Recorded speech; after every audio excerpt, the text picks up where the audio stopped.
முதலீடுகள் மற்றும் mutual funds சந்தை அபாயத்திற்கு உட்பட்டவை. முதலீடு செய்யும் முன் நிபுணரை அணுகவும். Hello common man, welcome back to wealthy mindset YouTube channel.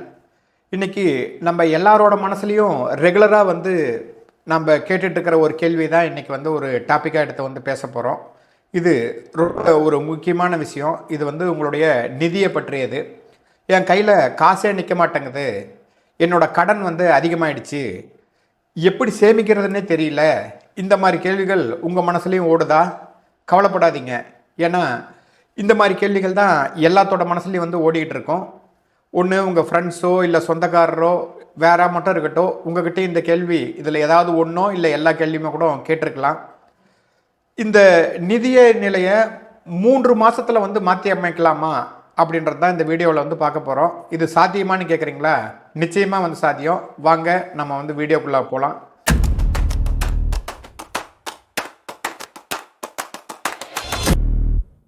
மூணு மாதங்களில் நிதியை மாற்றலாம்.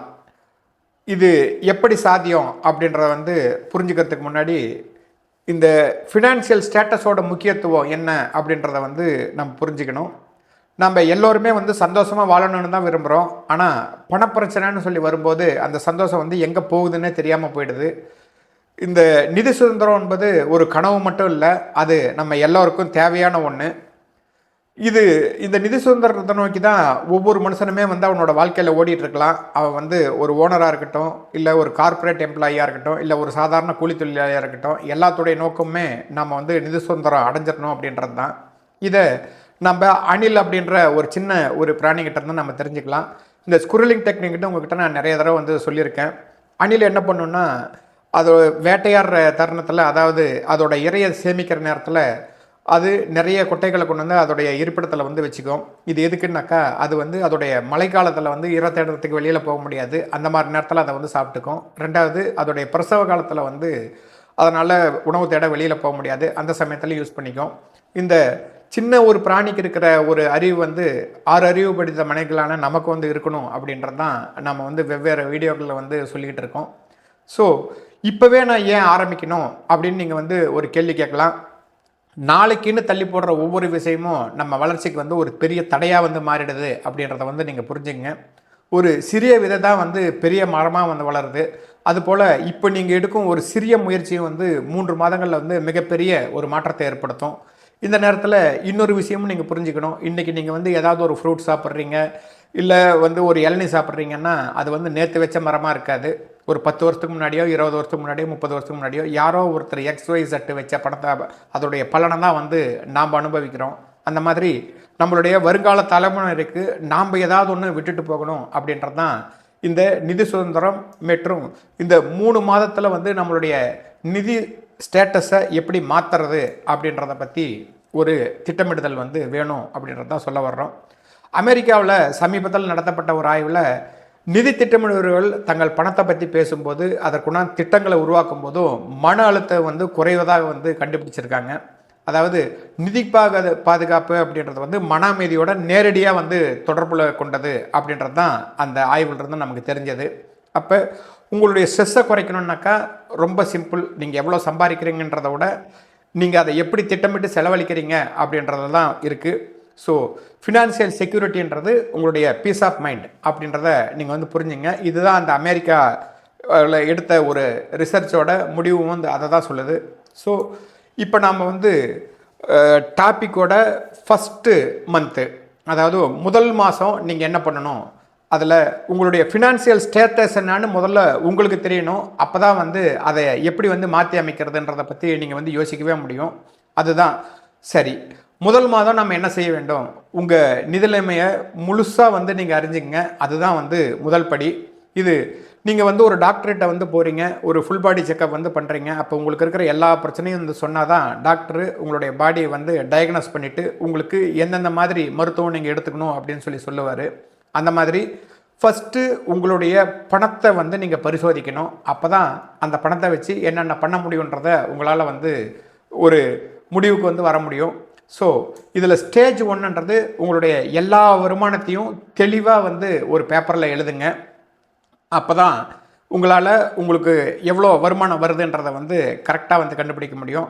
நீங்கள் சம்பாதிக்கிற சம்பளம், அப்புறம் உங்களுக்கு வர்ற இதர வருமானங்கள், ஒரு வீட்டு வாடகை வரலாம், ஃப்ரீலான்சிங்கில் வந்து வரலாம், சைடு ஹசில்லேருந்து வரலாம், டிவிடெண்ட்ஸ் வரலாம், இல்லை நீங்கள் ஏற்கனவே போட்டு வச்சுருந்த எஃப்டியிலிருந்து ஒரு இன்ட்ரெஸ்ட் வரலாம், இல்லை யாருக்காவது நீங்கள் வட்டி கொடுத்துருக்கலாம்.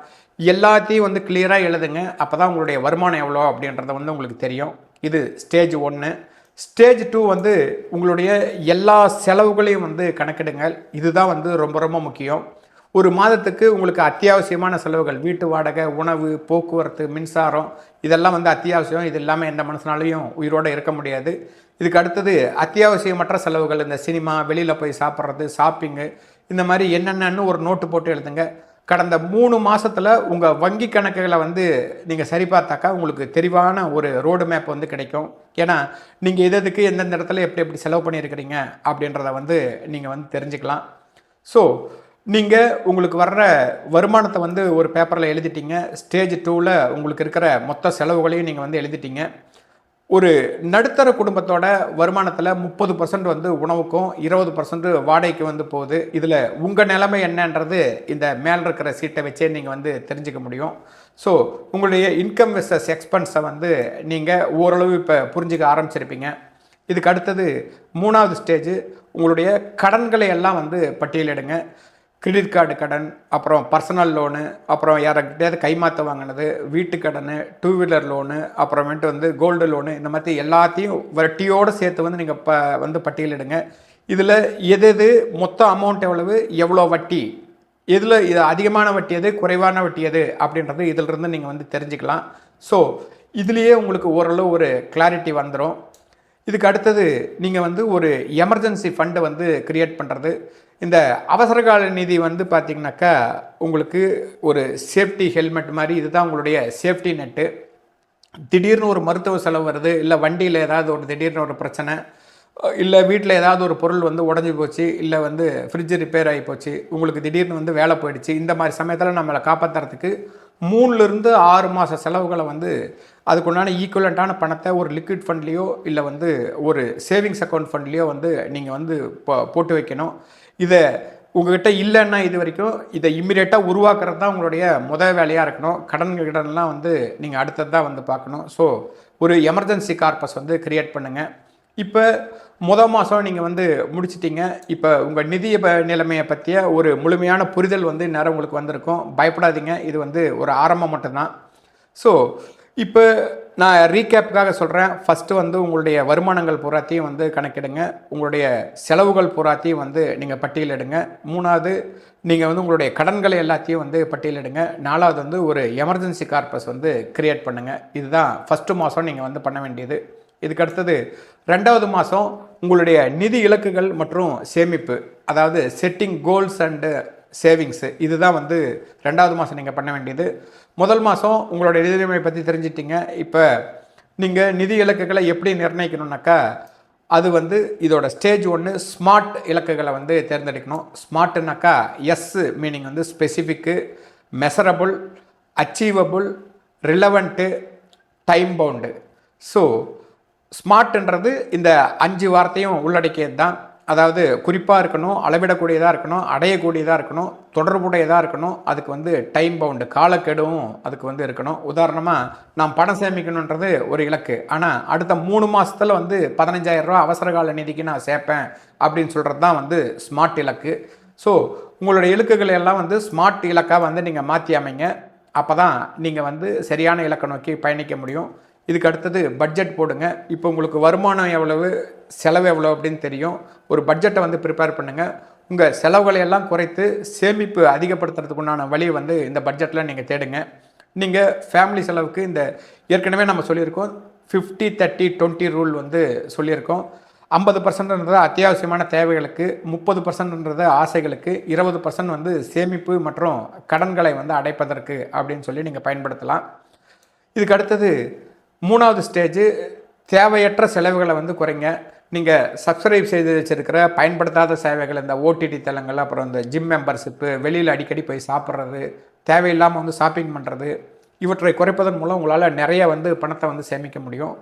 அமெரிக்காவில் இன்னொரு ரிசர்ச்சும் வந்து பண்ணாங்க.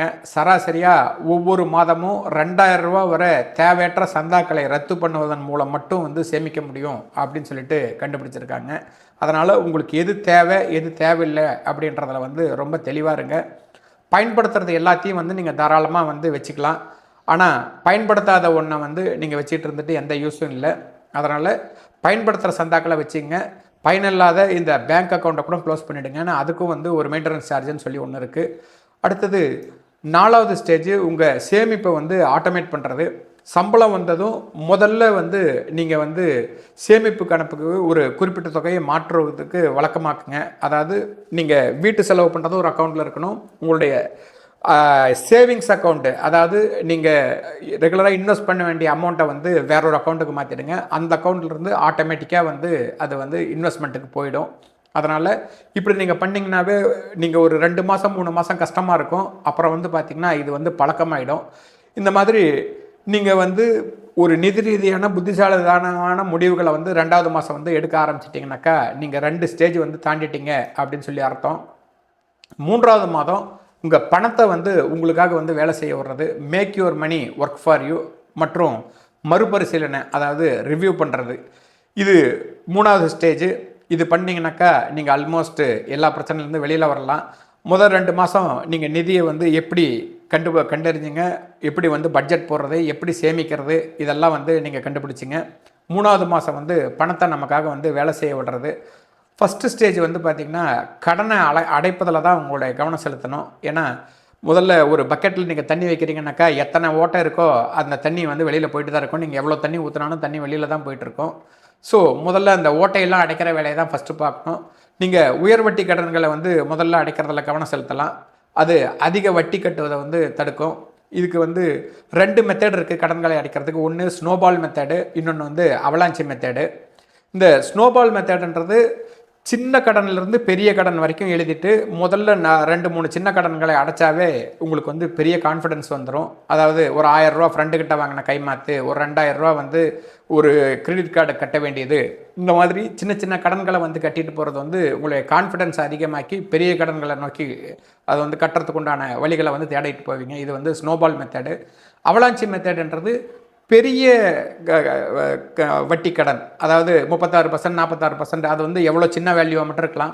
அதாவது பெரிய கடன்லேருந்து சின்ன கடன் வரைக்கும் ஒரு லிஸ்ட்டை போட்டு பெரிய வட்டி விகிதத்தில் இருக்கிறத வந்து முதல்ல வந்து நீங்கள் கட்ட ஆரம்பிக்கணும். வீட்டு கடன் தான் இருக்கிறதுலே ரொம்ப குறைச்சலான வட்டியாக இருக்கும். அதை வந்து கடைசியாக பார்த்துக்கலாம். இதுதான் வந்து அவலாஞ்சி மெத்தடு. இதுக்கு செகண்ட் ஸ்டேஜ் 3வது மாதத்தில் பார்த்திங்கன்னா உங்களோட முதலீடுகளை வந்து ஆராயுங்க. அவசரகால நிதி வந்து நீங்கள் கட்டிய பிறகு தான் வந்து இன்வெஸ்ட்மெண்ட்டுக்கே போகணும். இது எஸ்ஐபி மூலம் மியூச்சுவல் ஃபண்டுகள் வாங்குறது, அப்புறம் இந்த பங்கு சந்தை ஈக்விட்டியில் வந்து இன்வெஸ்ட் பண்ணுறது, எஃப்டியில் இன்வெஸ்ட் பண்ணுறது, ஆர்டியில் இன்வெஸ்ட் பண்ணுறது, என்ன வேணால் பண்ணுங்கள். ஆனால் ஏதாவது ஒன்று தயவுசெய்து முதலீடு பண்ணுங்கள். நீங்கள் ஸ்மார்ட்டான இலக்குகளை நிர்ணயிக்க தெரியலையா, எப்படி எங்கே இன்வெஸ்ட் பண்ணுறதுன்னு தெரியலையா, தயவுசெய்து ஒரு நிதி ஆலோசகரை அணுகி அவருடைய அட்வைஸை எடுத்துக்கிட்டு அதுக்கப்புறமேட்டு இந்த வேலையை ஆரம்பிங்க. அப்படி பண்ணிங்கன்னா உங்களுடைய நிதி இலக்குகளை நீங்கள் கண்டிப்பாக வந்து அடைஞ்சிருவீங்க. ஸோ முதலீடுகள் எப்பயுமே ஆபத்திற்கு உட்பட்டவை. முதலீடு செய்வதற்கு முன் முழுமையாக வந்து ஆராய்ச்சி செய்யுங்க. இதுக்கு அடுத்த இது பார்த்திங்கன்னா 3வது ஸ்டேஜ் உங்கள் நிதி முன்னேற்றத்தை வந்து மறுபரிசீலனை செய்யுங்க. நீங்கள் கரெக்டான ரூட்டை தான் போயிட்டுருக்கிறீங்களா அப்படின்றத 3 மாதத்தோட முடிவில் வந்து நீங்கள் தயவுசெய்து மறுபரிசீலனை பண்ணுங்கள். இந்த 3 மாதத்தில் நீங்கள் எவ்வளோ தூரம் வந்திருக்கிறீங்க அப்படின்றத வந்து பாருங்கள். உங்களுடைய வருமானம், செலவு, சேமிப்பு, கடன் நிலை எல்லாத்தையும் 3 மாதத்துக்கு முன்னாடியும் இப்போயும் என்ன இருக்குன்றதை வந்து ஒரு கம்பேர் பண்ணுங்கள். எங்கெல்லாம் முன்னேற்றம் இருக்குது, அப்புறம் எங்கெல்லாம் நம்ம கவனம் செலுத்தணுன்றது உங்களுக்கு வந்து ஒரு கிளியராக ஒரு ஐடியா வரும். ஸோ 3 மாதங்களில் உங்கள் கடனை வந்து 10லிருந்து 15% குறைச்சிருக்கலாம், அல்லது உங்கள் சேமிப்பை வந்து 50% நீங்கள் வந்து இன்க்ரீஸ் பண்ணியிருந்திருக்கலாம். இதுதான் இதோடைய முடிவாக இருக்கும். இந்த மறுபரிசீலனை தான் நீங்கள் சரியான பாதையில் போடுறீங்களா இல்லையா அப்படின்றத உறுதிப்படுத்தும். மேலும் அடுத்த 3 மாதத்துக்கு என்ன திட்டம் போடணுன்றதையும் உங்களுக்கு வந்து சொல்லிக் கொடுக்கும். நண்பர்களே, பார்த்தீங்களா, இந்த 3 மாதத்தில் உங்கள் நிதி நிலைமையை கண்டறிஞ்சு மாற்றி அமைக்கிறதுன்றது கண்டிப்பாக சாத்தியம்தான். இதற்கு தேவை வந்து ஒரு உறுதி, ஒரு திட்டம், இதை செயல்படுத்துறதுக்கான முயற்சி. இந்த 3 இருந்ததுனாக்கா கண்டிப்பாக இதை எல்லாத்தாலையும் வந்து பண்ண முடியும். பணம் இல்லாதவங்க வந்து சோம்பேறி இல்லை, திட்டம் இல்லாதவங்க தான் சோம்பேறிங்க. இந்த மேற்கோளை வந்து எப்பயுமே நீங்கள் நினைவில் வச்சுங்க. நீங்கள் சோம்பேறிகள் அல்ல, உங்கள் மாற்றத்தை உருவாக்க வல்லவர்கள் அப்படின்றத வந்து நீங்கள் புரிஞ்சுங்க. இந்த வீடியோ கண்டிப்பாக உங்களுக்கு பயனாக இருக்கும்னு சொல்லி நம்புகிறேன். உங்கள் அனுபவங்களை வந்து எனக்கு கமெண்ட்டில் வந்து பதிவு பண்ணுங்கள். இந்த வீடியோ உங்களுக்கு பிடிச்சிருந்தாக்கா நீங்கள் லைக் பண்ணுங்கள், உங்கள் ஃப்ரெண்ட்ஸ் அண்ட் ஃபேமிலிக்கு வந்து ஷேர் பண்ணுங்கள், எங்கள் சேனலுக்கு வந்து சப்ஸ்கிரைப் பண்ணுங்கள். அடுத்த வீடியோவில் நான் உங்களை சந்திக்கிற வரை உங்கள் நிதி நிலைமையை வந்து பாதுகாப்பாக வச்சுங்க. நன்றி, வணக்கம்.